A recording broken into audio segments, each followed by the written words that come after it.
perhaps the most brilliantly original and morally complex of all Northern European religious painters.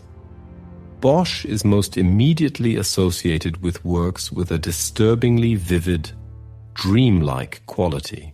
Though only an estimated 25 original works exist, the nightmarish iconography in his paintings is instantly recognizable as Boschian and has become a staple of the genre of the grotesque. But while his status as an iconoclast is beyond doubt, some historians have suggested that the artist was a deeply conservative figure who, rather than being of distressed mind, proved equally capable of being subtle and complemented his grotesque images with fine decorative and devotional pieces that embodied his strongly held Christian principles.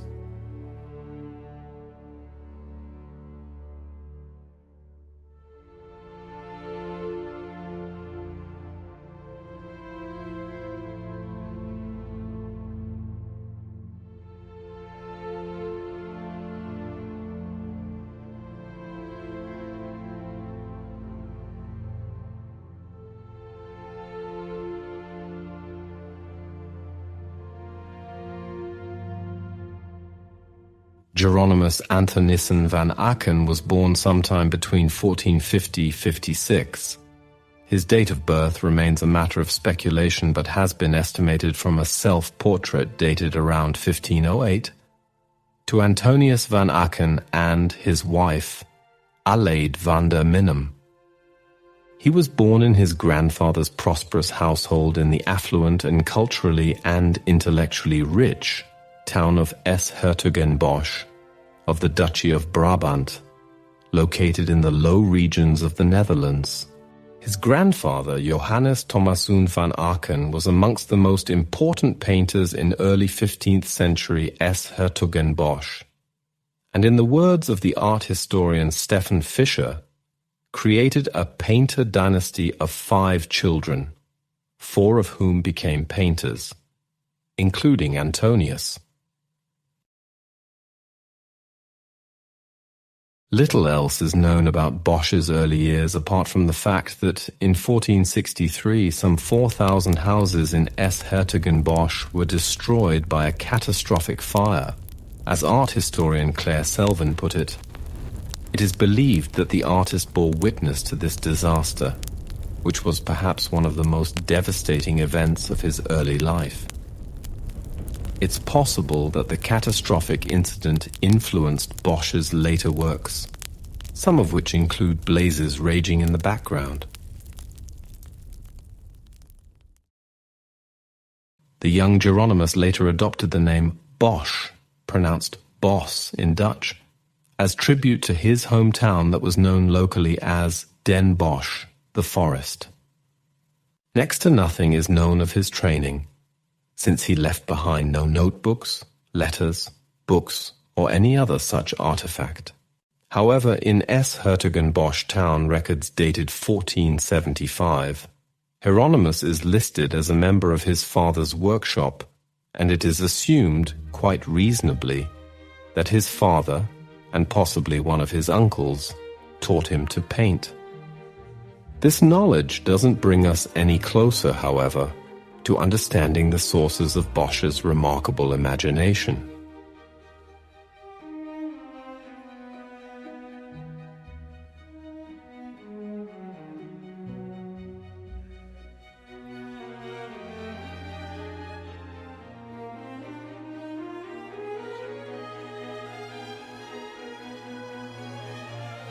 Exe Homo, circa 1480, believed to be one of the artist's earliest paintings.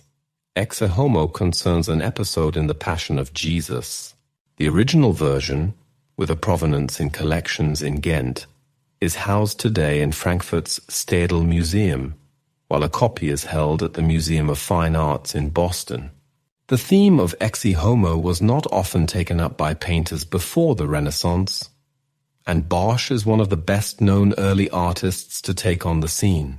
The painting takes its title from the Latin words meaning, "Behold the man."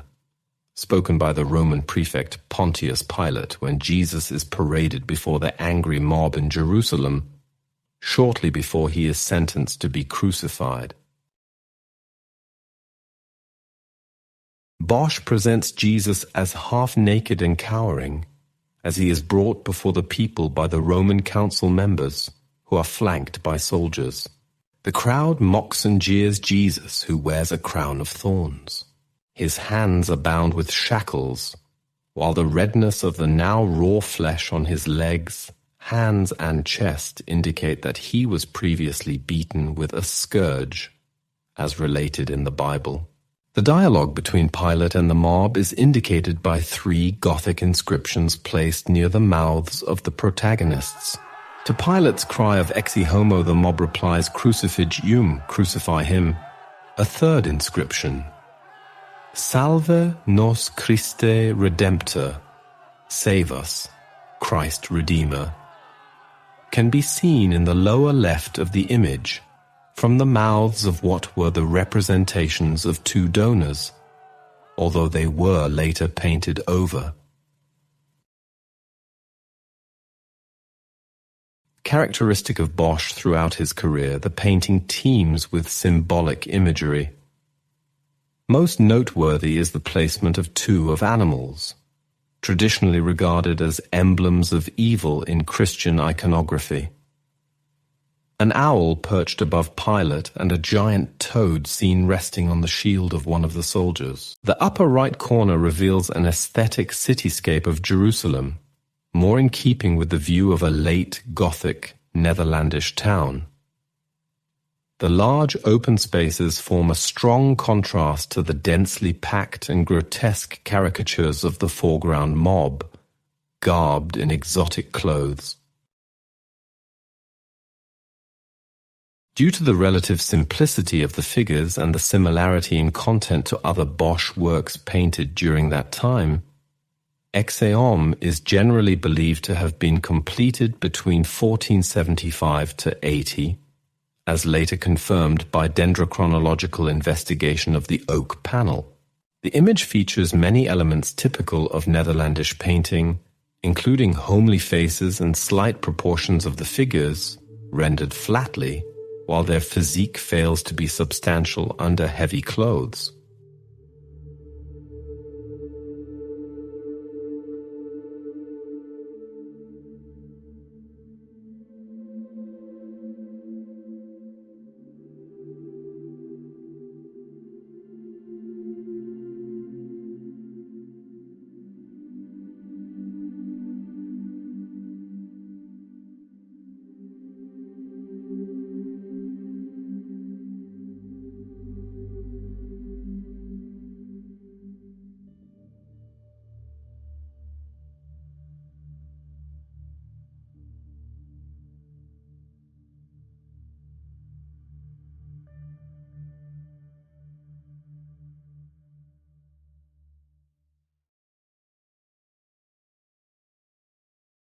Between 1480–81, Bosch married a merchant's daughter named Aleid van der Merwene. Some years older than him, Aleid was heir to a generous inheritance, including a family property in the adjacent town of Oerschot, where the couple settled. It is thought that Bosch never traveled or strayed any further from the immediate area of his hometown. According to Salvin, through Fischer, Bosch benefited from the funds, land and status that came with the union, and he established his own workshop soon after the pair married. At this point in his life, Bosch became an artist in his own right, and he was poised to make meaningful connections with influential royal patrons. Indeed, a citation of his name and profession appears in S. Hertogenbosch's town records in 1486, listing him as insignis pictor, distinguished painter. One can speculate that because S. Hertogenbosch fell under the governance of the Roman Empire, it is likely that Bosch was fully conversant with the art of the Renaissance which was influencing the Flemish painters. Indeed, in 1488, which ages him around 40 years old, Bosch joined the Brotherhood of Our Lady, an archly conservative religious association made up of some 40 of Hertogen Bosch's most influential citizens, and a further 7,000 outer members scattered across Europe. The Brotherhood, for which Bosch's father had once acted as artistic advisor, was devoted to the Virgin and was widely respected throughout Catholic Europe. It is believed that some of the artist's first devotional commissions came through the Brotherhood, though it is not known for sure if any of these works have survived. Commenting on one of his earliest known works, Crucifixion with Saints and Donor, circa 1485-90, Fischer writes that, while it remains unknown where it was originally displayed, the painting, like many other devotional images of the period, was created to ensure salvation for the soul of the donor depicted kneeling at the foot of the cross. Crucifixion with Saints and Donor is something of an outlier in a body of work that favors eccentric, dizzying and disconcerting compositions, and Bosch would later project his idiosyncratic style onto various religious subjects. But, as art critic Tim Smith-Lang counters, for all the singularity of his work, there is no evidence to suggest that Bosch was, in any sense, an outsider. While some generously speculative research in the 1940s attempted to link him to an heretical sex cult called the Adamites, and while the 1960s zeitgeist had him hallucinating on ergotic wheat, mainstream academic opinion offers a much tamer picture. Nothing suggests that Bosch was anything other than a prominent, prosperous citizen, an Orthodox Catholic, and a devotional painter much in demand among patrons.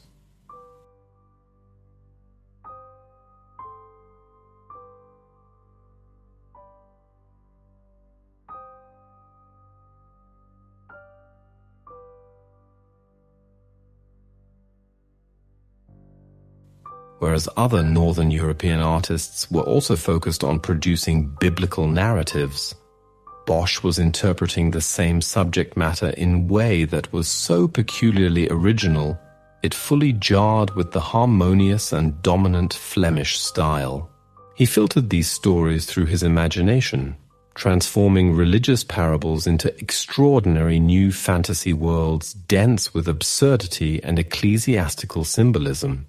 It was in his very loosely defined middle period that Bosch's iconic style, featuring contorted and distorted body shapes, vivid coloring, oversized and menacing foliage, and various devils and reptiles, starts to reveal itself through a series of pictures of saints. Pieces such as Saint Jerome at Prayer, circa 1485-90, Saint John the Baptist in Meditation, 1490, and an altarpiece, Saint John on Patmos, 1490-95, that was possibly commissioned by the Brotherhood of Our Blessed Lady. But it was his triptych of the Adoration of the Magi, 1494, that is often cited as his first true masterpiece. Commissioned by Peter Scheifer and Agnès de Gramme of Antwerp, the work, which shows the Mass of St. Gregory, effectively secured the artist's reputation, even if in later years it did not fit well with Bosch's brand recognition. As Smith-Lang noted, when Bosch died in 1516, he was already one of the best-known painters of his time. He soon became one of the most copied and imitated. By the 1530s, there had emerged an entire school of painters in Antwerp dedicated to exactly that. It is with them that Bosch's visionary image began to crystallize. The point Smith-Lang makes is that when modern marketing professionals took an interest in his work, they were talking about Bosch exclusively in terms of a purveyor of hellish diableries, and that stilly, sick, contemplative works such as the Adoration of the Magi went largely ignored.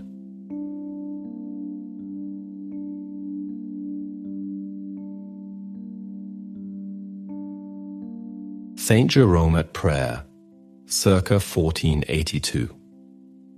Saint Jerome at Prayer is thought to have been completed circa 1482 and is currently housed at the Museum of Fine Arts in Ghent.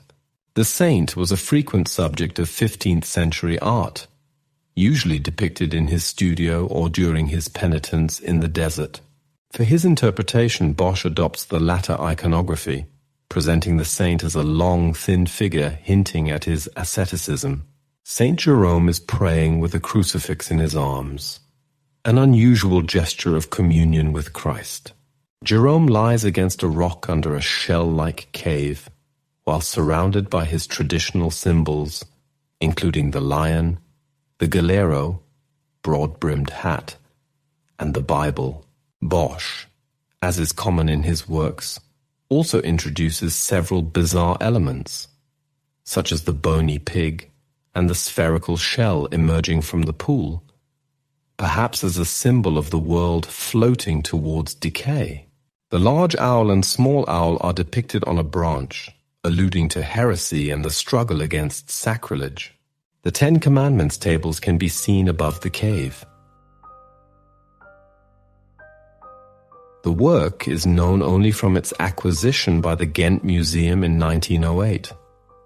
As for most of Bosch's paintings, dating has been long disputed, with years varying from 1490 to 1505. However, dendrochronologic analysis has proved that it has been painted before 1483.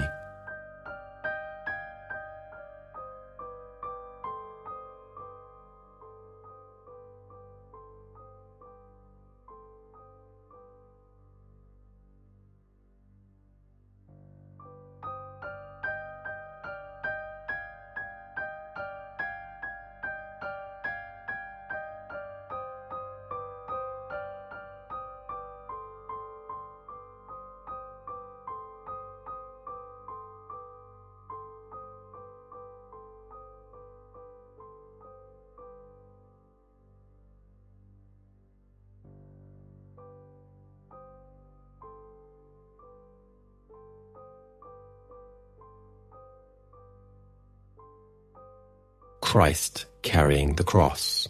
Bosch painted at least 3 versions of Christ carrying the cross throughout his career, the first of which was completed in the 1480s and is housed at the Kunsthistorisches Museum, Vienna. It is believed that the painting was once the left panel of a triptych, with the other 2 panels concerned scenes from the Passion. There are 2 narrative scenes taking place in the composition, with Christ in the upper section moving toward Calvary, bearing the cross, while in the lower section, the good and bad thieves, Christ's 2 fellow sufferers, have arrived. On the left, soldiers torment the bad thief, who appears to be counseled by an exotically dressed man in a red cloak with a strange cap and carrying a shield. On the right side, the good thief kneels before a priest, frantically taking his blessing in an intensity of confession, suggested by the open-mouthed profile, contrasting vividly with the passive response of the priest, who seems to suppress a yawn. The depiction of the priest is likely inspired by Bosch's own time spent at contemporary executions. The motif recurs in the great multi-figure Christ carrying the cross that Peter Bruegel the Elder was to paint almost a century later. Naturally, Christ forms the center of the panel, surrounded by a densely packed crowd that appears to mock and victimize him. A blue shield bearing the portrayal of a dying toad, limbs outstretched, predicts Christ's imminent death on the cross. Amidst the hostile mob, he endures his torturous journey alone. His suffering is heightened by the spike-studded wooden blocks dangling from his waist, cutting deeply into his feet and ankles with every step. This torture device was used in Bosch's day to increase the pain of criminals on the road to execution. In 1923, while a restorer was removing paint from the reverse side of the panel, An enigmatic Bosch figure was discovered for the first time in over 500 years. The image is often titled Christ Child with a walking frame, revealing a naked male child playing with a whirligig toy while walking with the aid of a wooden walking frame. Interpretation of the image has been much contested in recent years, with some believing that the child is a symbol of folly for those that fail to recognize the meaning of Christ's suffering and fail to live life as one of his followers. Others view the figure as the Christ child, taking his first halting steps towards his destiny on Calvary. Some argue that the whirligig is a walking mill and therefore associated with the Eucharist, with the blades of the mill representing the cross.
The Adoration of the Magi, completed between 1485 to 1500.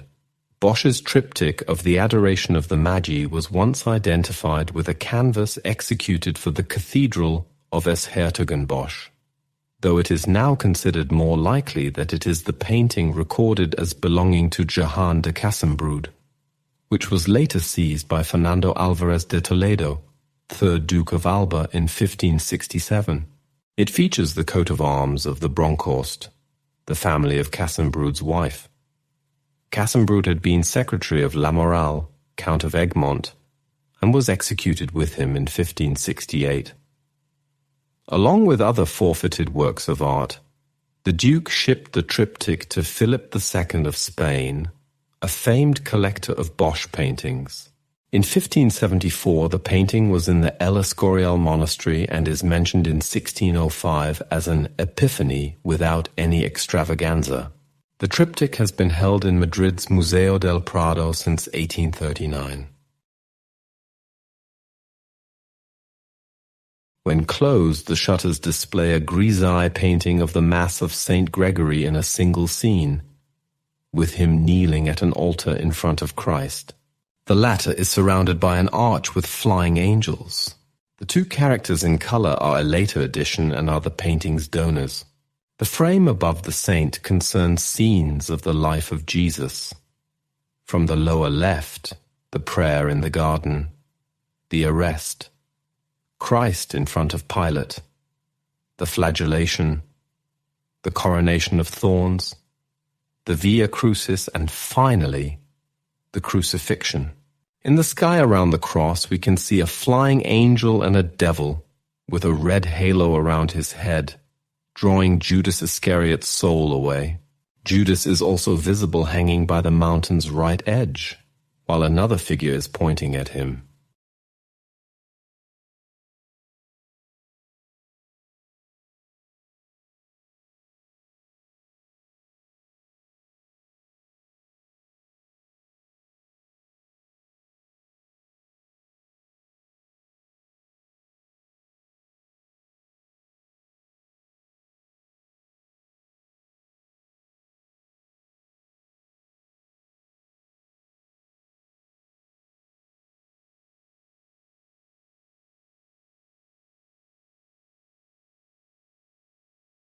The triptych's left panel portrays St. Peter and the donor Peter Bronkhorst with the motto In Voa Al, one for all. In the background, a man sits on a basket under temporary roofing. He is most likely Saint Joseph preparing Jesus' bedclothes. The right panel presents Saint Agnes and the eponymous donor, Agnes Bosshäuser, also portrayed with her coat of arms. The background reveals a bear and a wolf attacking several citizens. The main focus is drawn to the central panel, showing the adoration of the Magi, depicted in accordance with traditional iconography. A particularly large-sized Mary sits outside the ramshackle stable, resembling a Brabantian hut, with the Christ child held in her lap, recalling the works of Jan van Eyck. Balthasar, the eldest of the Magi, kneels at her feet with his gift before him. A golden sculpture of the sacrifice of Isaac, a hint of Jesus' passion. Below the object are several toads, serving as symbols of heresy. Balthasar's crown lies on the ground, an allusion to the powerlessness of earthly power against the celestial. Melchior stands to the rear, with a depiction of the visit of Queen Sheba to Solomon on his mantle. He bears the gift of incense on a vessel, while the last of the Magi, the dark-skinned Gaspar, is dressed in white garments decorated with embroidery resembling thorny leaves. He bears a spherical pyx with reliefs depicting the offer of water to King David, containing myrrh. A pale-skinned, partially naked figure by the hut's entrance, dressed in a red mantle and accompanied by other grotesque figures, has been variously interpreted as either another prefiguration of the Passion or intended as a symbol of the heresy intended for the followers. Other commentators have suggested the unusual figure might represent the Judaic Messiah which, after having been struck by leper, has become the Antichrist. The triptych's overall theme is the advent of salvation, conveying a message of the universality of redemption. The Eucharistic meaning indicated by the scene of St. Gregory's Mass is also found in the central panel in the wheat stored in the upper part of the hut, above the figure of the strange, partially clothed man. Bosch exerts his painting skills in the opulence of the Magi's robes and offerings, and in the depicting of the sumptuous materials also featured in the triptych. The artist's brushstroke highlights are so fine that they appear to be drawn. The city silhouetted against the clouds in the background is Bethlehem, though Bosch is carried away by his imagination, infusing the buildings with an oriental appearance. He utilizes long, thin, light strokes to sketch the main elements of the composition, though some are thicker.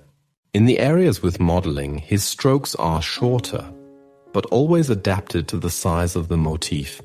The folds of the drapes are drawn with long strokes in a less intense color, while creases and areas of shadow are often accentuated during the paint stage.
St. John the Baptist in the Wilderness, currently on display in the Museum of Lázaro Galdiano, Madrid. This exquisite painting forms a pair with St. John the Evangelist on Patmos, now held in Berlin. As recently as the 1940s, it was discovered that the two paintings may well have been designed as the wings of an altarpiece. It has since been suggested that the altarpiece in question was an artwork that is known to have been made for St. John's Cathedral, aus Hieronymus Bosch. As with many of Bosch's paintings, it is difficult to date, though if the S. Hieronymus Bosch theory is correct, the date would be circa 1489. Bosch often liked to portray John the Baptist with a lamb, representing the sacrifice of the saint as an innocent victim of the wickedness of mankind. Some art historians argue that the saint is in fact pointing towards Jesus Christ, whose symbol is the Paschal Lamb, John 1:29-36. Bosch's painting differs from other paintings of John the Baptist in the fantastical objects carefully depicted and the range of color tones introduced, establishing a surreal and magical atmosphere. The artist's customary use of curling and twisting plant forms conveys a sense of exoticism, hinting at danger otherwise absent in the piece. The tender and sympathetic face of the saint is echoed by the innocent purity of the lamb, which patiently, even playfully, looks back at the viewer.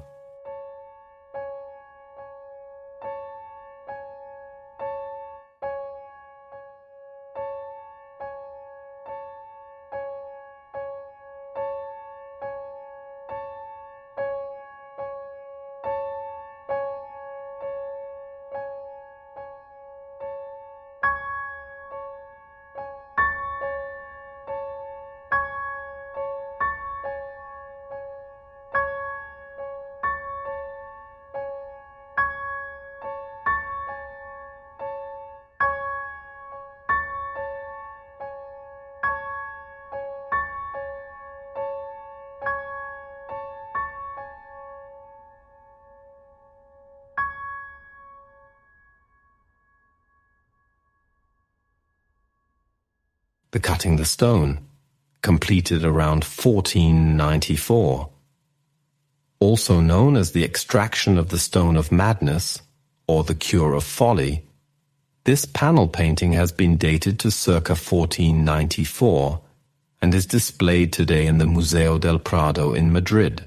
The composition refers to a hypothetical procedure in the 15th century involving trepanation and extraction of a stone, thought to be the cause of the patient's madness. Bosch depicts the extraction being performed by a man wearing a funnel hat, removing the stone from a middle-aged man's head. However, Bosch replaces the traditional stone as the object of extraction with the bulb of a flower, while another flower rests on the table.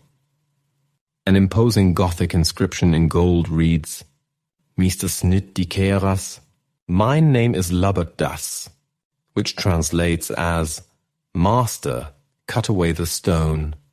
My name is Lubbert das. Bosch invites us to view the doctor as a charlatan, pulling a flower instead of a stone, the funnel hat confirming his status as a comedic character. In Dutch literature, Lubbert das was a stock character, usually employed for humor, providing light entertainment by his foolish actions. The woman balancing a book on her head could be intended as a satire of the Flemish custom of wearing amulets made out of books and scripture, a pictogram for the word phylactery. Likewise, she depicts folly, providing an ironic comment. The man supposed to be insane is being treated by fools, who in turn are supposed to be figures of authority and sense.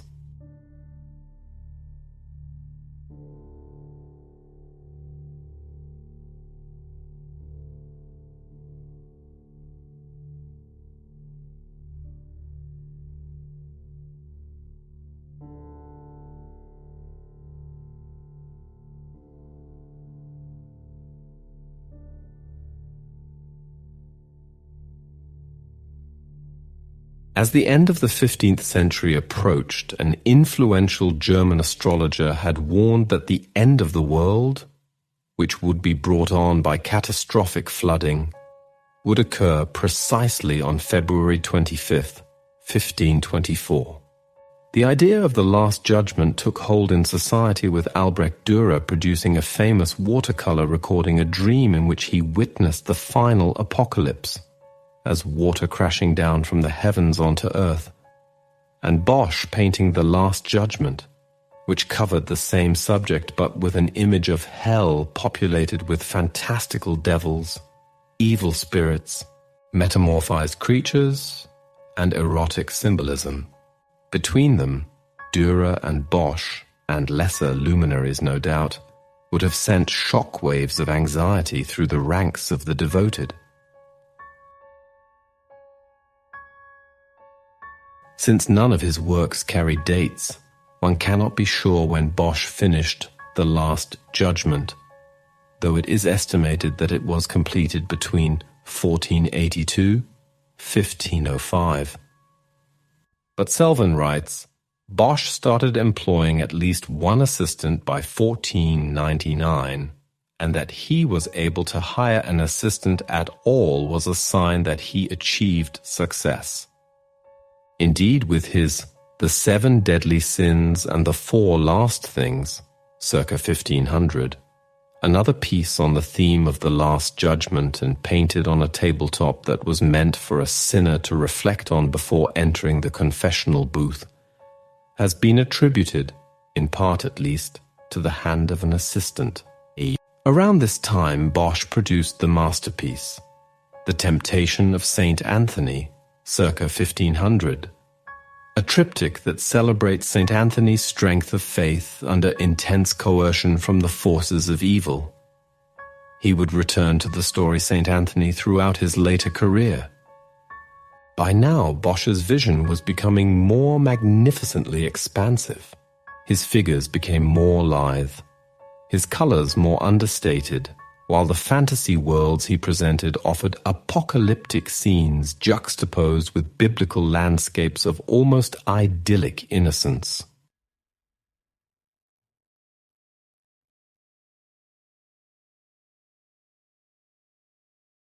The Garden of Earthly Delights is unquestionably Bosch's greatest masterpiece and his most iconic work.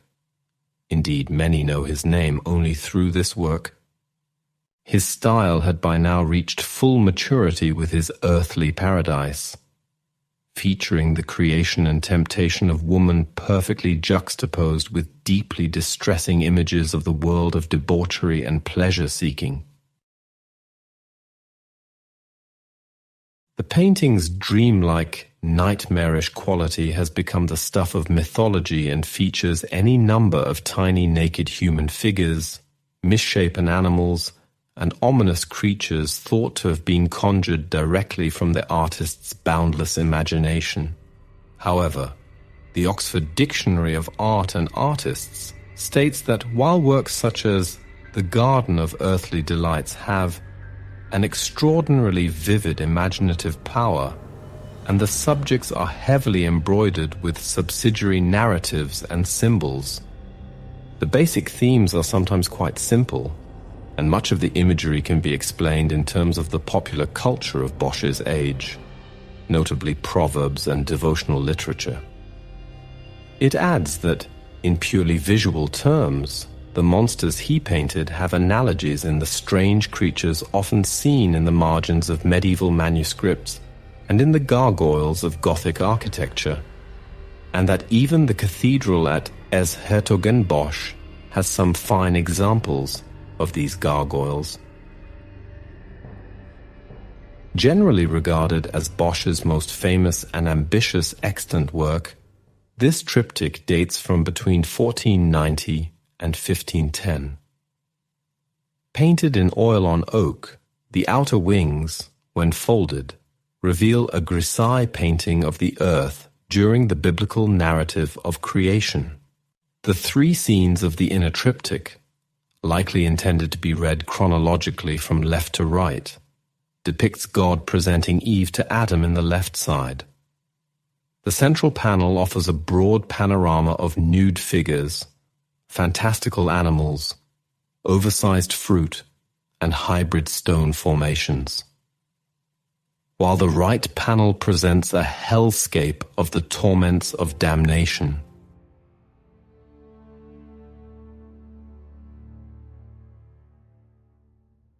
The aristocracy of the Burgundian Netherlands, influenced by the humanist movement, were the most likely collectors of Bosch's paintings, but there are few records of the location of his works in the years immediately following his death.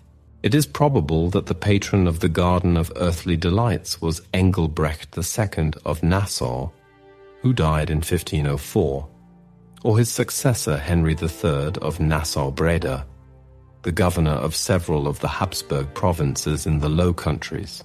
De Beatus wrote in his travel journal that there are some panels on which bizarre things have been painted.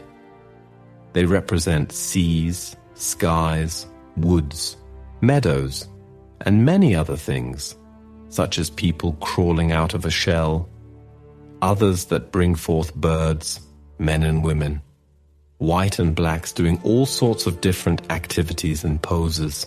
As the triptych was publicly displayed in the palace of the House of Nassau, it was visible to many, and Bosch's reputation and fame quickly spread across Europe.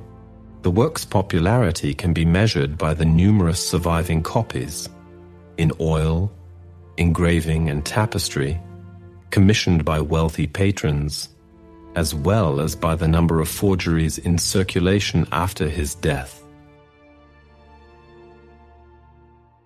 Some commentators have proposed that Bosch use the outer panels featuring the biblical scene of the deluge to encourage a reading of the triptych in a chronological order. As with Bosch's later triptych, the Haywain, the inner center panel is flanked by heavenly and hellish imagery. The scenes concern Eden, the Garden of Earthly Delights, and hell. God appears as the creator of humanity in the left-hand wing, while the consequences of humanity's failure to follow his will are revealed in all their devastating power in the right.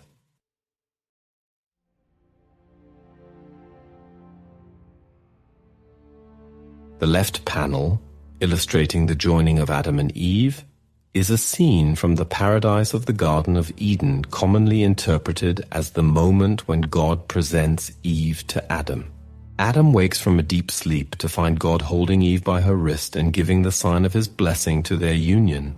God is younger looking than on the outer panels, blue-eyed and with golden curls. His youthful appearance may be a device by the artist to illustrate the concept of Christ as the incarnation of the Word of God. The right hand of God is raised in blessing, while he holds Eve's wrist with his left. Adam's expression is one of amazement, reacting to an awareness that Eve is of the same nature as himself and has been created from his own body. Finally, from the intensity of Adam's gaze, it can be concluded that he is experiencing sexual arousal and the primal urge to reproduce for the first time.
The most ambiguous section is the central panel, where humanity is represented as performing hedonistic acts, as naked men and women engage in various pleasure-seeking activities. They appear to revel in an innocent, self-absorbed zeal. Some appear to enjoy sensory pleasures, others play unself-consciously in the water, and yet others cavort in meadows with a variety of animals, seemingly at one with nature. In the middle of the background, a large blue globe resembling a fruit pod rises in the middle of a lake. Visible through its circular window is a man holding his right hand close to his partner's genitals, and the bare buttocks of yet another figure hover nearby.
The right panel illustrates hell, a setting that frequents a number of Bosch's paintings.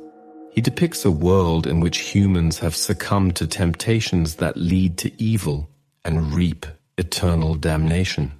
The tone of this final panel strikes a harsh contrast, chromatically and thematically, to the other panels. The scene is set at night, and the natural beauty that adorned the earlier scenes is markedly absent. Compared to the warmth of the central panel, the right wing possesses a chilling quality, achieved by cold colorization and frozen waterways, presenting a tableau that has shifted from the paradise to a spectacle of torture and retribution.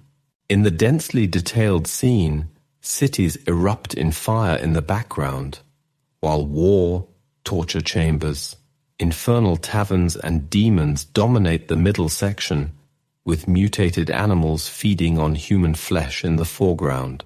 Large explosions in the background throw light through the city gate and spill forth onto the water in the midsection, as a fiery reflection turns the water below into blood. Light illuminates a road filled with fleeing figures, while hordes of tormentors prepare to burn a neighboring village. A short distance away, a rabbit carries an impaled and bleeding corpse. while a group of victims above are thrown into a burning lantern. Bosch is innovative in that he describes hell not as a fantastical space, but as a realistic world containing many elements from day-to-day human life. The foreground is populated by a variety of distraught and tortured figures. Some are shown vomiting or excreting. Others are crucified using a harp and lute, an allegory of music, emphasizing the contrast between pleasure and torture. A choir sings from a score inscribed on a pair of buttocks, part of a group that has been described as the musician's hell. A striking section of the scene concerns the tree man, whose cavernous torso is supported by rotting tree trunks. His head supports a disc containing demons and victims parading around a huge set of bagpipes, often used as a sexual symbol, reminiscent of the scrotum and penis. The tree man's torso is formed from a broken eggshell, and the supporting trunk has thorn-like branches that pierce the fragile body. A grey figure in a hood with an arrow jammed between his buttocks climbs a ladder into the tree man's central cavity, where nude men sit in a tavern-like setting. The tree man gazes outwards beyond the viewer, his expression a mixture of wistfulness and resignation.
Art historians frequently interpret the painting as a didactic warning of the perils of life's temptations. Nevertheless, the complex symbolism, particularly in the central panel, has led to a wide range of interpretations over the centuries. 20th century art historians are divided as to whether the triptych's central panel is a moral warning or a panorama of paradise lost. The triptych was first documented in 1517, a year after the artist's death, When Antonio de Beatis, a canon from Molfetta, Italy, described the work as part of the decoration in the town palace of the Counts of the House of Nassau in Brussels. The palace was a high-profile location, often visited by heads of state and leading court figures. The prominence of the painting has led some to conclude that it was specially commissioned. A description of the triptych in 1605 described it as the strawberry painting, due to the fruit of the strawberry tree, featuring prominently in the central panel.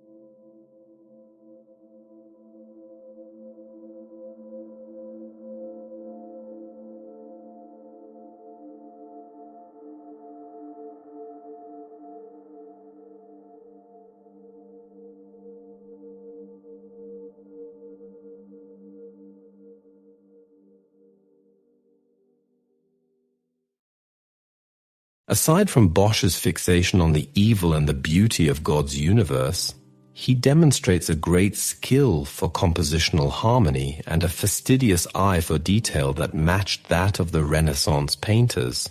Indeed, citing the Garden of Earthly Delights, the famous art historian E. H. Gombrich wrote, "For the first and perhaps only time, an artist had succeeded in giving concrete and tangible shape to the fears that had haunted the minds of man in the Middle Ages. It was an achievement which was perhaps only possible at this very moment when the old ideas were still vigorous, and yet the modern spirit of the Renaissance had provided the artist with methods of representing what he saw.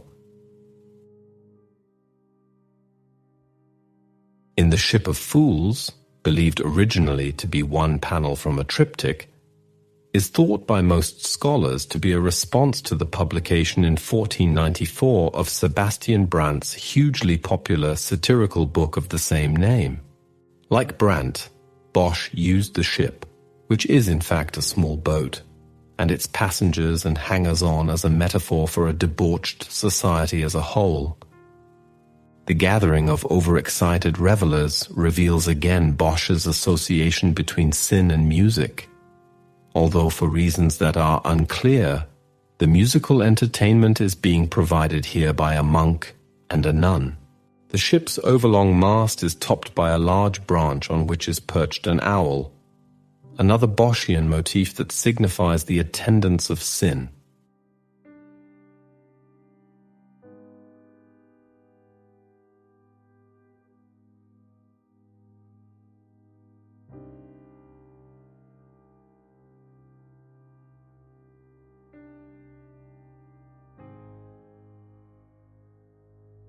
The Seven Deadly Sins and the Four Last Things, circa 1500.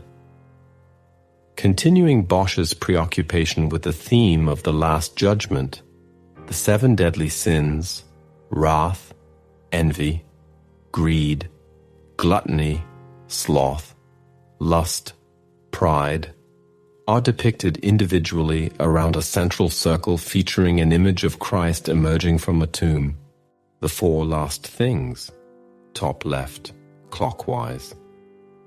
Death, judgment, heaven, hell, occupy the corners of the frame. Underneath Christ is text that translates as, "Beware, beware, the Lord sees."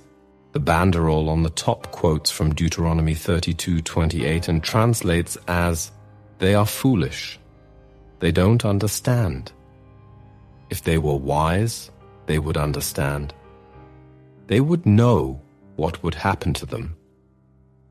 The banderole at the bottom, containing text from Deuteronomy 32:20, translates as, "I will turn away from them, then let's see what happens." If one steps back from the painting, one can fully appreciate its symbolism. With large central circle, Jesus, surrounded by a smaller circle, the 7 deadly sins. The image represents the all-seeing eye of God. The last things, thought to be the stages the soul passes through upon death. Features, for instances: death. A dying man, attended by family members, receives his last rites while a skeleton, who will deliver the final death blow with an arrow, and a devil and an angel, who will fight over the soul of the man, wait in anticipation of the man's passing, and heaven. At heaven's gates, an angel prevents a devil from snatching a woman while Jesus and his angels wait to greet the pious newcomers. In the circle of the deadly sins we see, for instance, wrath. 2 feuding peasants who attack one another with weapons. Envy. A married woman is tempted into seduction by a rich man as her poor parents look on enviously. And pride. A vain and wealthy woman admires herself in a mirror being held up by the devil.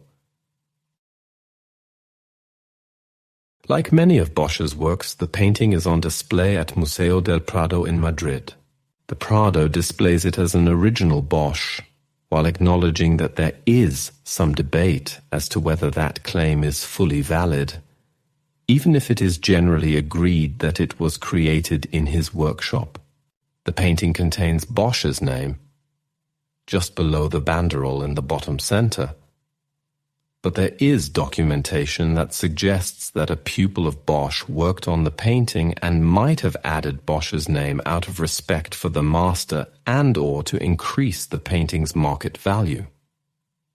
However, given the rather uneven quality of the painted figures, and although the date of this work is unknown, it is believed to represent Bosch's later work because it features a wide brush technique found in other mature works, such as the Haywain Triptych. The most likely explanation suggests the Museo del Prado is that Bosch painted some scenes with others being produced by the unnamed apprentice.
The Haywain. Bosch's Haywain Triptych is dated to around 1516, once again established by means of dendrochronological research. The panel painting forms part of a group of 6 acquired by King Philip II of Spain in 1570 and shipped to El Escorial 4 years later.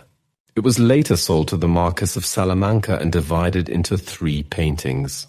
In 1848, the central panel was bought by Isabella II of Spain and brought to Aranjuez, when the right panel was returned to Escorial and the left went to the Prado. The triptych was finally recomposed in 1914 in the latter museum. Unlike in other Bosch triptychs, the closed shutters are painted in full colors instead of grisaille, representing a version of the artist's famous Wayfarer image, surrounded by a series of miniatures, including the robbery of another wayfarer and a hanged man. The wayfarer uses a stick to repel a dog, adding to much speculation as to its intended meaning. Some commentators have suggested that the figure may represent a man that follows his road in spite of the temptation of sins, such as lust, symbolized by the two dancing shepherds, and the evil acts occurring around him.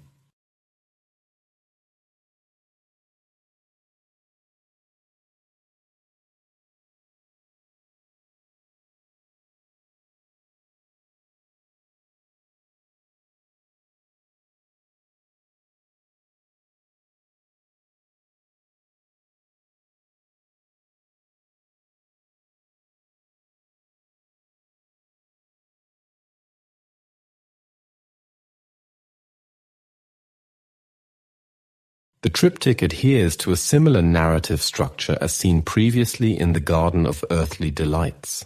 The top section of the left panel portrays the rebel angels being cast out of heaven as God sits enthroned, while the angels are transformed into insects. Below this, God creates Eve from the rib of Adam, followed by Adam and Eve discovering the serpent and the tree of knowledge in Eden. Temptingly, the serpent offers them the forbidden fruit. In the lower section of the panel, St. Michael forces Adam and Eve out of Eden. Adam speaks with the angel. Eve, in a melancholic pose, looks ahead to the right, fixed on the uncertain future ahead.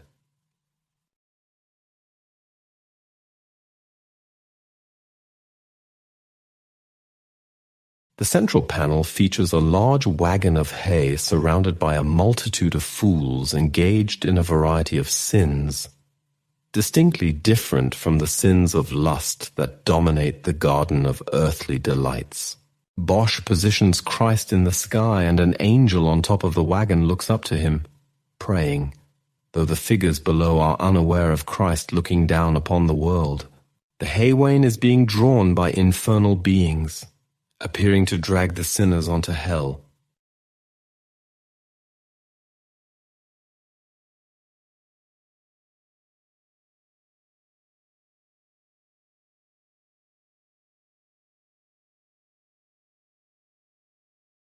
The cart appears to move to the right, emphasized by the direction of the bowing sinners, leading the viewer onto the final panel and the torturous realms of hell.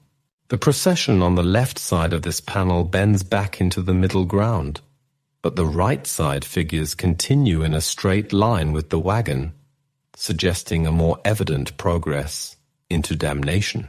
Hell teems with strange beasts, delineated as anthropomorphic figures, inflicting pain and suffering on the human sinners. A giant fish-like creature with human legs instead of a tail feasts upon the torso of one figure, while wild dogs set upon another. In the sky above, a haunting tower surrounded by blood-red smoke is manned by monstrous figures, while the lone body of a hanged man catches our attention as a black silhouette. An eerie figure floats witch-like above the carnage, holding a long weapon over its shoulder. A medieval viewer of the painting would be alerted at once to the manifold consequences of leading a sinful life.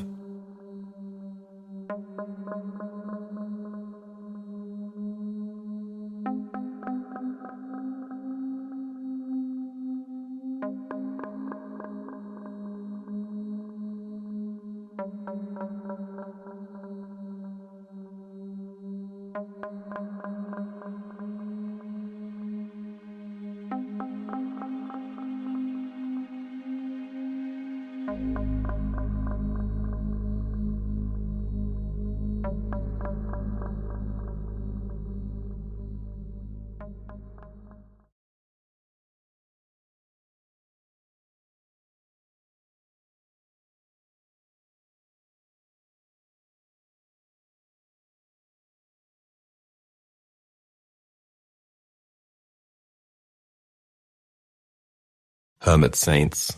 Dating from circa 1493, confirmed by dendrochronologic analysis, Hermit saints was completed towards the middle of Bosch's career. Some art historians believe that it is the most important production during the artist's stay in Venice. In the triptych, he enlarges the view of the landscape, seeking to capture innovative atmospheric effects. The painting features the typical bizarre and surreal apparitions that are such a distinctive feature of the artist's works. Each of the three panels portrays a different Christian anchorite saint, all three saints reflecting the monastic ideal, a life spent in mortification of the flesh and in continuous prayer and meditation.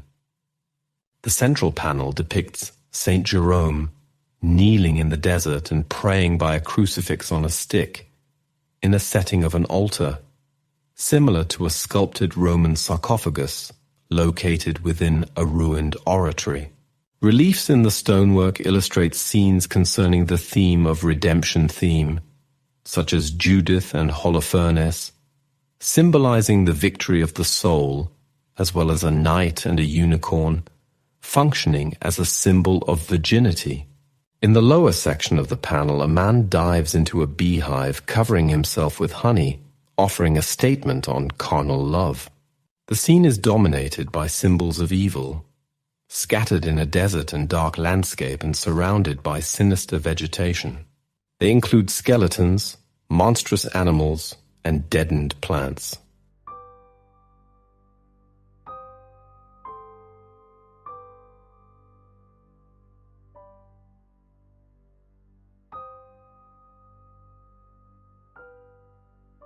The left panel concerns Saint Anthony the Abbot in a nocturnal landscape. The village on fire might be an allegory of the ergotism plague, or of the saint's alleged capability to quench fires. He collects the marshy water out of a pool with a jar, surrounded by demonic visions, such as the naked woman appearing behind a tent in the company of several devils. Below her, a devilfish pours wine from a jar, while deformed crickets are portrayed in grotesque postures. One is reading a missal, another has a prolonged beak and a peacock tail, while another is composed by a nun's head with feet, carrying a little owl and its nest above.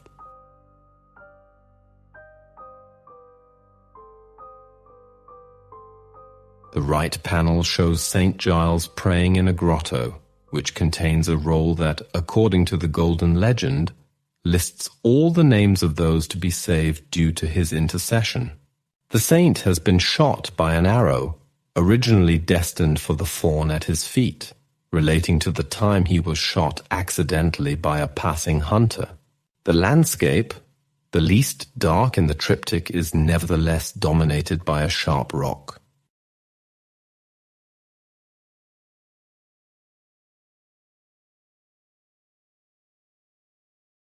The triptych is housed at the Gallery dell'Accademia, Venice. It was first mentioned at the Palazzo Ducale in 1771 as hanging in the Eccelso Tribunale Hall. In 1838 it was removed by the Austrian authorities, then ruling Venice, to the Imperial Gallery of Vienna in Austria, from which in 1893 it went to the Kunsthistorisches Museum. Yet in 1919 it was returned to Venice. The triptych has been badly damaged, possibly by a fire, in particular in the central part, causing someone to repaint the sky, landscape, and head of St. Jerome at some time in its history.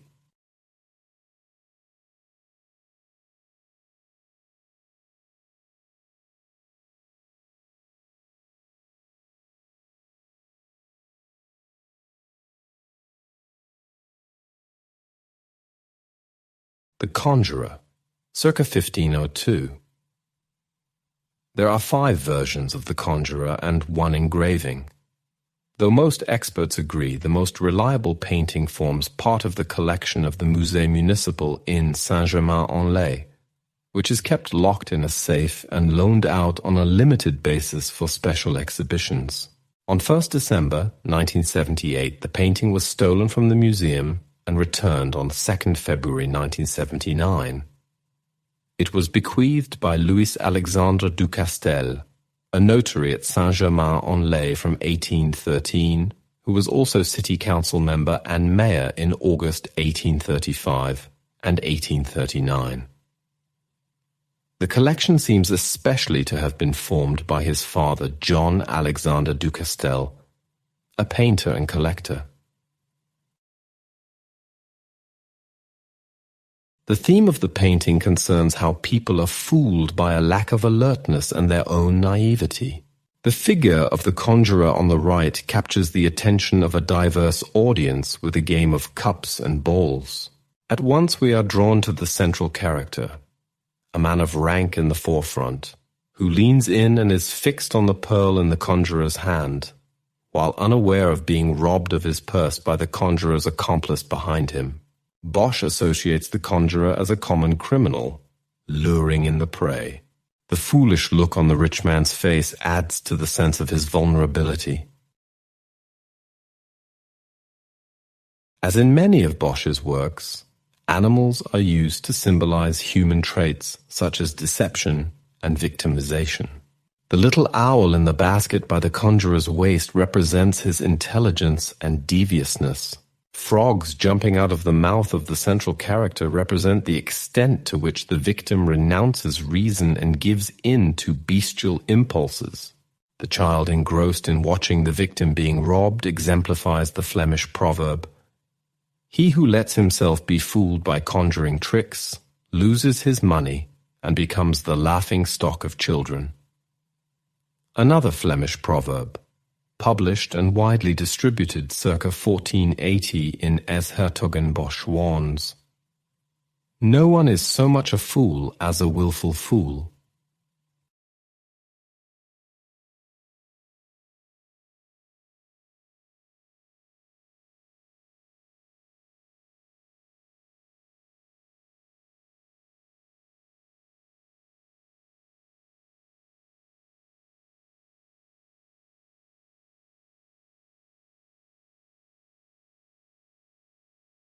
The Last Judgment. Created after 1482, this imposing triptych currently resides at the Academy of Fine Arts in Vienna, Austria. The composition shares similarities with the Haywain Triptych, once again detailing the Garden of Eden in the left panel, hell on the right, and the central panel portrays the Last Judgment. The shutters are externally painted in grisaille, depicting two saints, with St. James in pilgrimage on the left and right shows St. Bavo, the patron of Flanders, donating to the poor with his hawk on his left wrist. The left panel reveals the Garden of Eden of Genesis as a green landscape in the lower three quarters. In the upper section, God sits on his throne surrounded by a luminous halo. Around him is a cloudy sky with angels fighting rebellious angels who are turning into devils as they fall. Below this, a narrative sequence is formed, reading from bottom to middle. God creating Eve from Adam's rib, with Adam sleeping at her feet. The serpent tempting Eve and the tree of knowledge, and culminating with Adam and Eve expelled from the garden by Saint Michael, who wields his sword amidst a dark forest. The inclusion of the fall of Adam and Eve in a representation of the Last Judgment is unusual, as generally heaven and hell were allotted the chief role in the eschatological drama.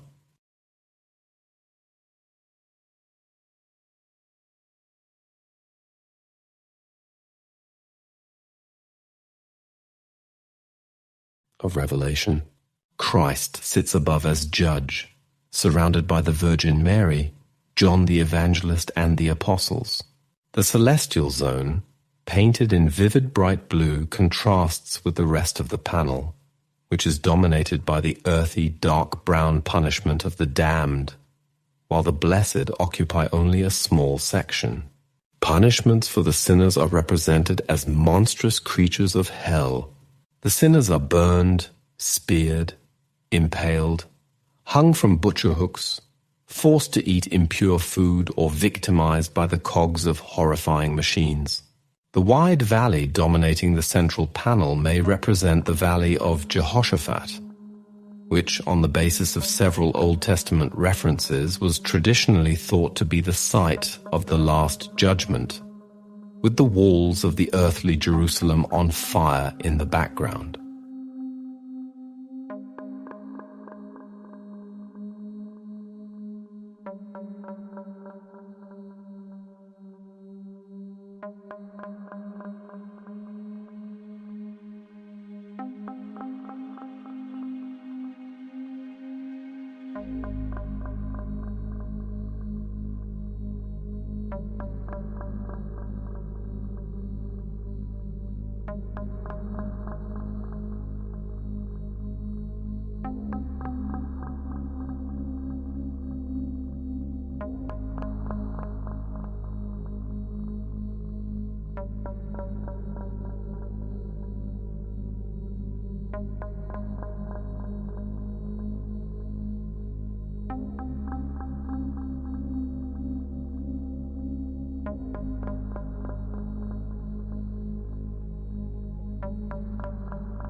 Earth has become indistinguishable from hell, depicted on the right wing, as the army of Satan swarms to attack the damned and an eternity of torment commences. Satan, in the center, receives the damned souls, while the avaricious are boiled in the great cauldron just visible beneath one of the buildings. Nearby, a glutton sinner is forced to drink from a barrel held by two devils. The lascivious woman on the roof above is seduced by a lizard-like monster that slithers across her loins, while being serenaded by two musical demons. On the cliffs to the right, across the river, blacksmith devils hammer other victims on anvils, and one is being shod like a horse. The triptych is renowned for Bosch's original depictions of hell and its horrors. Many bizarre fusions of animal and human elements, sometimes combined with inanimate objects, populate the maddened scene. Disembodied heads scuttle about on stubby limbs, while others possess bodies and limbs that glow in the darkness.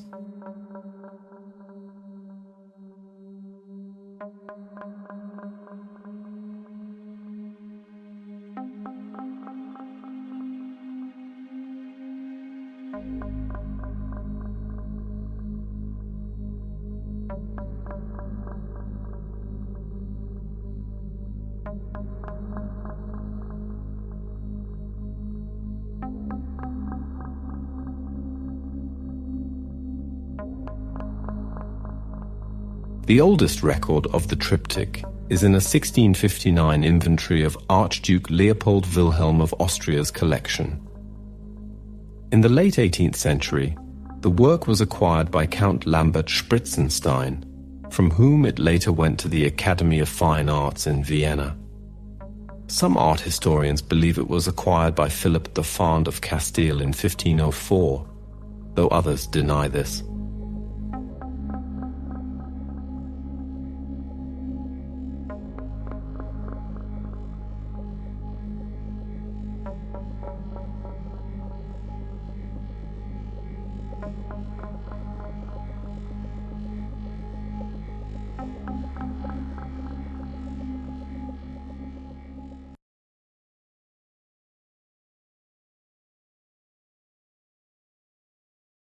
The Temptation of Saint Anthony. The Temptation of Saint Anthony was a popular subject in Renaissance art, and Bosch's handling of the subject dates from around 1501. It tells the story of the spiritual and mental torments endured by Saint Anthony the Great, Anthony Abbot, one of the most prominent of the Desert Fathers of Egypt in the late 3rd and early 4th centuries. According to some historians, the triptych could be one of the 3 temptations recorded in the inventory of Philip II of Spain, transferred to the Escorial in 1574. However, it is now considered more likely that it was instead bought by the Portuguese humanist Damião de Gois between 1523 and 1545.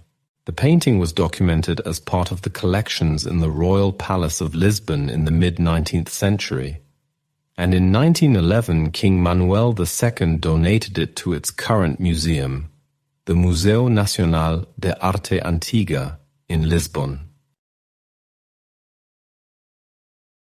The painting is inspired by events related in the life of Saint Anthony by Athanasius of Alexandria, which was made famous in Flanders by Peter van Os and Jacopo da Varazze's Golden Legend. The left panel portrays the legendary flight and fall of the saint. In the sky, Saint Anthony is brought down by a host of demons.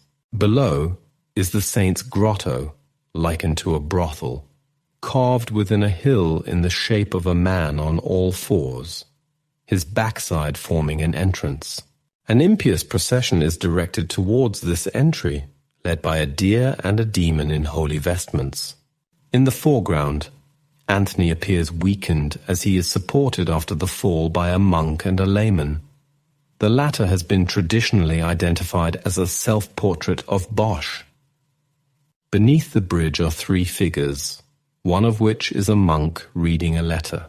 Also, on the icy lake there is a demon bird with skates, its beak holding a cartouche with the word "fat," most likely a reference to the simony scandal.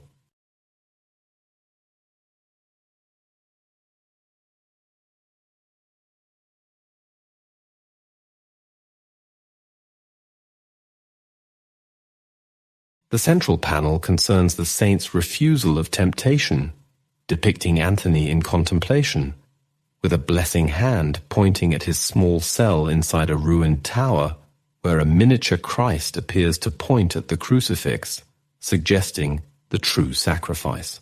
A black-skinned priestess holds a vessel with a toad, a symbol of witchcraft as well as of luxury. A black-dressed singer with a pig face and a little owl, an allegory of heresy above his head, can be seen, while a crippled man is going to receive the communion. The saint looks out into the world, pointing in the direction of Christ. Importantly, none of the people look in the saint's direction.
The right panel depicts the contemplation of Saint Anthony. The two figures riding the fish in the sky relate to a legend, which tells how they obtained the capability to fly by the devil in order to partake in witches' sabbaths. In the foreground, a naked woman, another symbol of luxury, peeps from a hollow trunk through a tent, which is being kept open for her by a toad. Her tempting body is being offered to the saint, portrayed to the right, looking directly at the viewer, a look of contemplation on his face. The dwarf next to him, who wears a red mantle and a whirligig, serves as a symbol of humanity's fecklessness. In the foreground, we can see the last temptations, a table with bread and a jar of wine, supported by naked demons. One of the human pillars has his foot caught in a jar, most likely an allusion to a sexual act.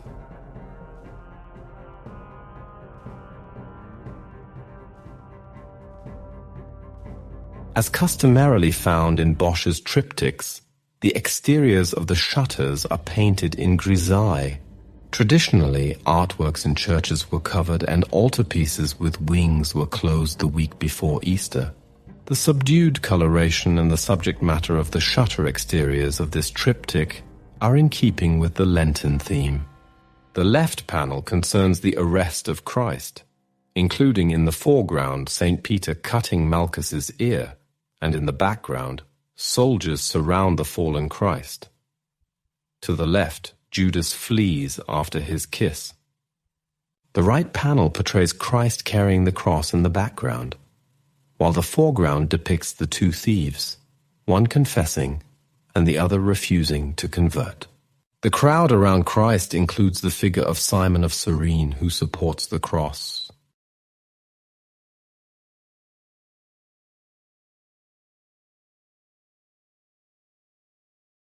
In later years, Bosch was clearly preoccupied with themes of torment and the sinfulness of man, replacing his earlier, more optimistic visions of Christ and the Virgin with themes of anxiety and guilt.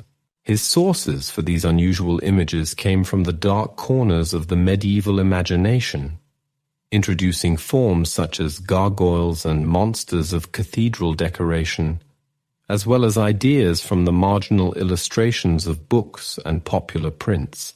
The temptation of St. Anthony epitomizes the major themes that we encounter in Bosch's art.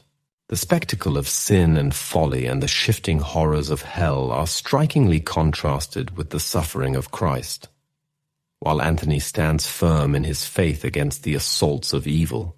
To contemporary men and women who feared the imminent appearance of the Antichrist and the Last Judgment, the serene countenance of the saint, looking at us from his haunted chapel, must have offered hope and reassurance in a troubling world. As with many of Bosch's paintings, the triptych was the subject of a number of copies. Another version of the central panel is found in MASP in São Paulo, while a copy by a follower of Bosch is housed in the National Gallery of Canada in Ottawa, while yet another version is in the Prado Museum in Madrid. A third copy, once believed to be the original but now identified as a 16th century copy, is owned by the Barnes Foundation near Philadelphia, USA.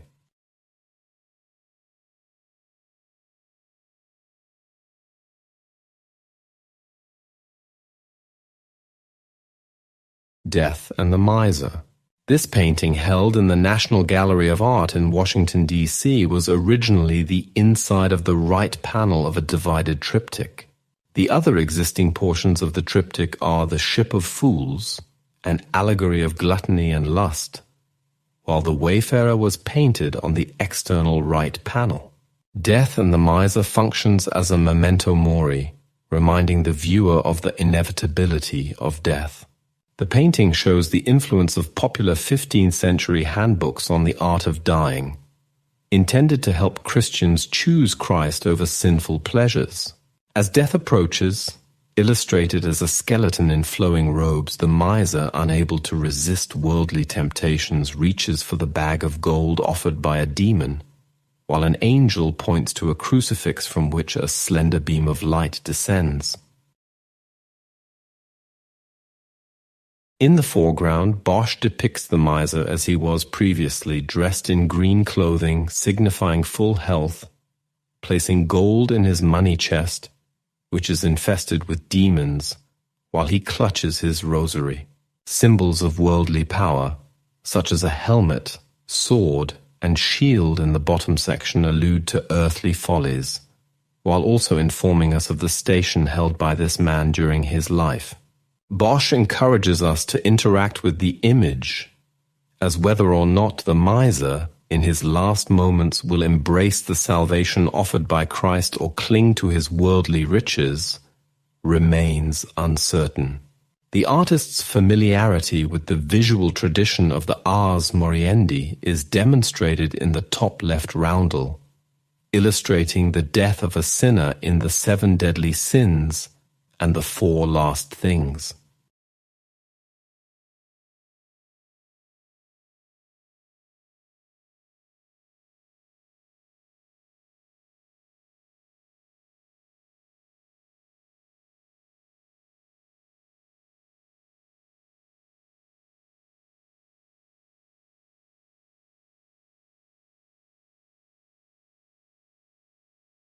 Ascent of the Blessed. Produced between 1505 and 1515, the captivating image of Ascent of the Blessed was originally part of a polyptych of 4 panels. entitled Visions of the Hereafter. The other panels provided the titles Terrestrial Paradise, Fall of the Damned into Hell, and Hell. The intriguing large form at the top of the panel is depicted as a three-dimensional tunnel, allowing us to peek into heaven from below. Angels appearing in white robes guide naked souls up to the light. In the lower part of the panel, there are two angels for each soul, perhaps suggesting that some humans require more help than others. Closer to heaven, there is only one angel for each soul, conveying that the souls are being pulled from earth with greater ease towards the tunnel, as they become lighter in weight. The figures share similar facial features, as the physical aspect of the humans and angels are more idealized and not individualized. None of the souls are differentiated as male or female. There are no genders in heaven. All the figures in the painting lose upwards towards the tunnel, fixed on their destination. This funnel-shaped radiance with distinct segments is most likely inspired by contemporary zodiacal diagrams. The dark black tones of the majority of the painting contrast strikingly with the white brightness at the end of the tunnel, drawing us up with the souls in their ascent. The sky becomes darker as it approaches the white light of the tunnel, emphasizing the dramatic impact of the contrast.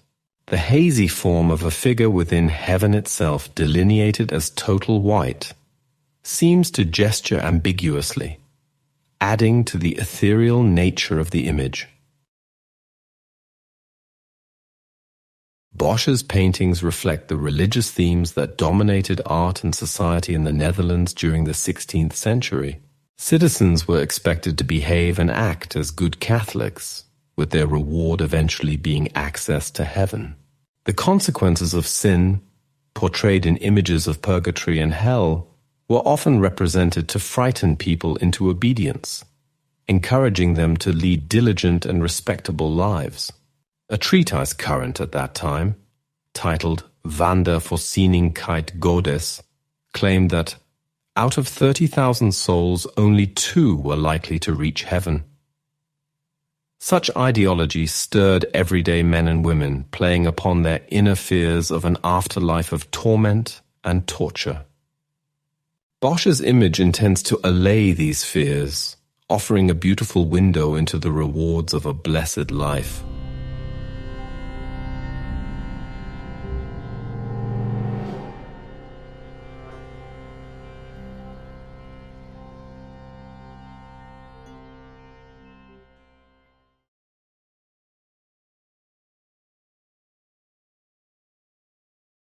The marriage feast at Cana. The marriage feast at Cana was only recently attributed to Bosch, residing today at the Museum Boijmans van Beuningen in Rotterdam. The picture survives in poor condition, with the upper corners having been cut off, as many heads have been repainted and a pair of dogs at the lower left may have been added as late as the 18th century. Bosch establishes the biblical marriage banquet in an ornately furnished interior which is most likely a tavern. The miracle of the wine jars takes place in the lower right section of the panel.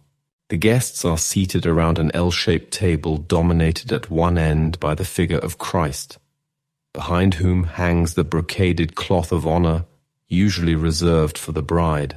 Christ is flanked by 2 male donors in contemporary dress, while next to the Virgin at the center of the table appear the austerely dressed bridal couple. The bridegroom is John the Evangelist, for his face closely resembles features used by Bosch in other depictions of the saint. Although the bridegroom remains nameless in the New Testament account, he was frequently identified as Christ's most beloved disciple. Christ and his friends are pensively absorbed in some inner vision, unaware of the evil enchantment that seems to have fallen upon the banquet hall. The other wedding guests drink or chatter, observed by a bagpiper who leers drunkenly from a platform in the upper left. On the columns flanking the rear portal, two sculptured demons have mysteriously come to life. One of them aims an arrow at the other, who escapes by disappearing through a hole in the wall. From the left, two servants carry in a boar's head and a swan spitting fire from their mouths, a symbol for unchastity. This unholy revelry seems to be directed by the innkeeper or steward, who stands with his baton in the rear chamber. The precise meaning of the many bizarre details remains unclear, as does the inclusion of the richly gowned child, his back turned to the viewer, who seems to toast the bridal couple with a chalice. Nevertheless, Bosch has undoubtedly intended for the tavern to represent a place of evil, contrasting the chaste marriage feast at Cana with the debauchery of the world. On one hand, we are presented with a moral allegory of man's pursuit of the flesh at the expense of his spiritual welfare, while on the other, we are asked to appreciate the monastic ideal of a life secure from the world in contemplation of God. These two themes would dominate much of the artist's later work.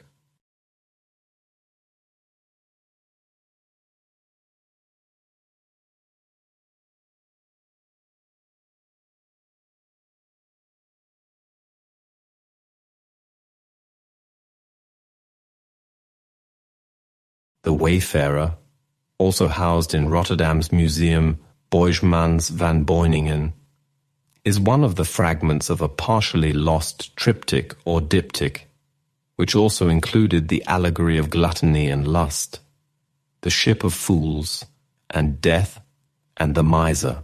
The figure of the Wayfarer, also appearing in the Path of Life panel on the exterior of the Haywain Triptych, represents the choice between the path of virtue at the gate on the right or debauchery in the house on the left. The rolling sand dunes to the right and the subdued tonalities of grey and yellow effectively convey the rain-drenched Dutch countryside. The large foreground figure closely recalls the Haywain pilgrim, except that he appears more haggard and poorly dressed. This time the dangers of the world are chiefly spiritual, embodied by the tavern on the left, its ruinous condition echoing the ragged clothes of the wayfarer. The tavern symbolizes the world and the devil in general, its nefarious nature emphasized by the man urinating on the right and by the couple embracing in the doorway. If the second woman, who peers eagerly out the window, is a prostitute, then the traveler may well be the next customer she is waiting for. However, he appears to have passed the tavern in his journey, and his path leads towards a gate, with the tranquil Dutch countryside beyond. In a moment of indecision, he halts by the roadside, tempted by the promise of pleasure. Whether he will turn away from the tavern to pass through the gate is left for us, the viewer, to decide, encouraging us to engage with the painting. It remains one of the artist's most poignant and enigmatic works to have survived from his later career.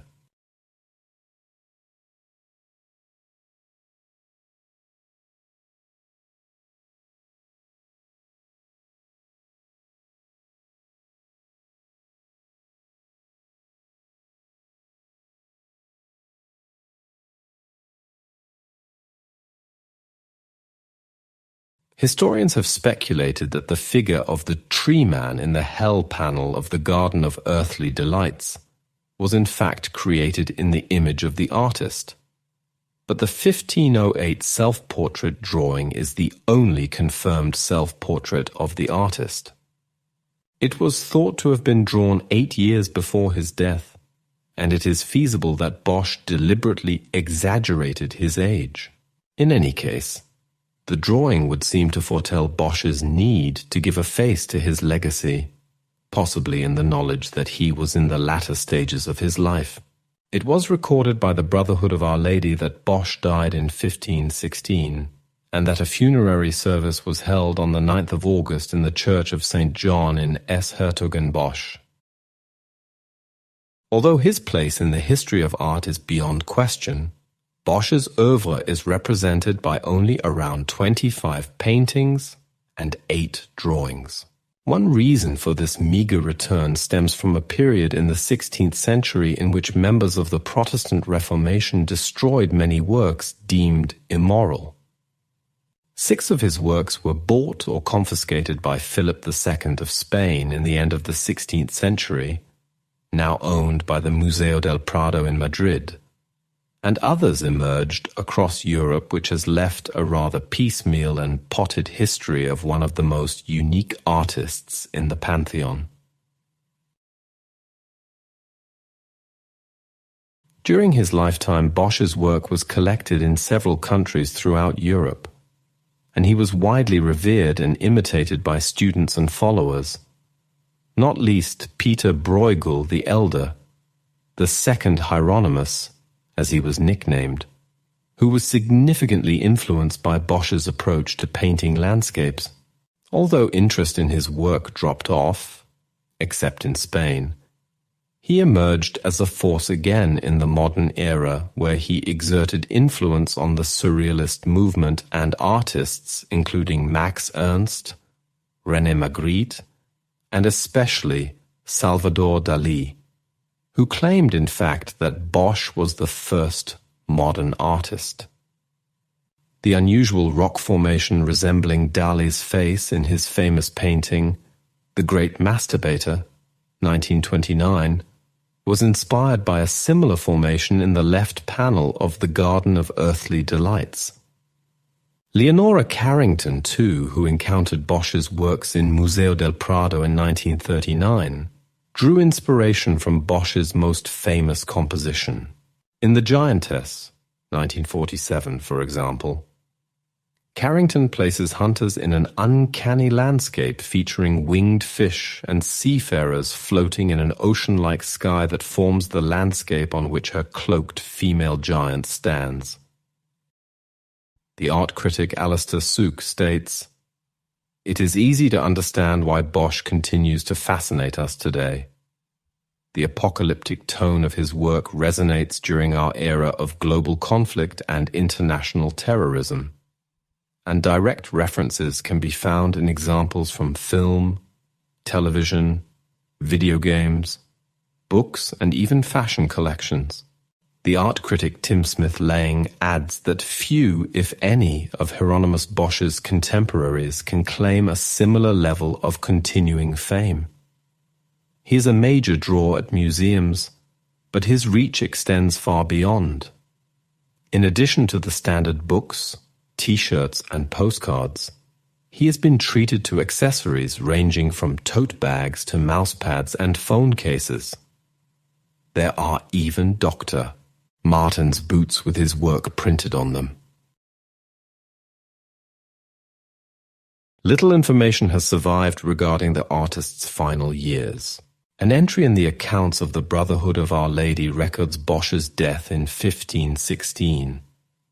A funeral mass served in his memory was held in the Church of St. John on 9th August 1516.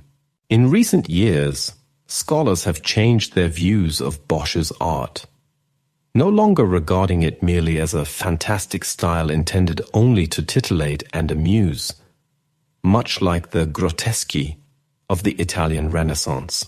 Critics have now accepted that his highly original paintings reflect the orthodox religious belief systems of his age. His depictions of sinful humanity and his conceptions of heaven and hell are seen as consistent with those of late medieval didactic literature and sermons. A more profound significance has been assigned to his works and attempts to interpret them in terms of late medieval morality. One of his most alluring and innovative achievements is his use of ambiguity to interact with the viewer, emphasizing ironic tendencies and satirical comments, keen indications of Bosch's sharp wit. His employment of irony offers the option of detachment, both from the real world and from his illustrated fantasy world, appealing to both conservative and progressive viewers.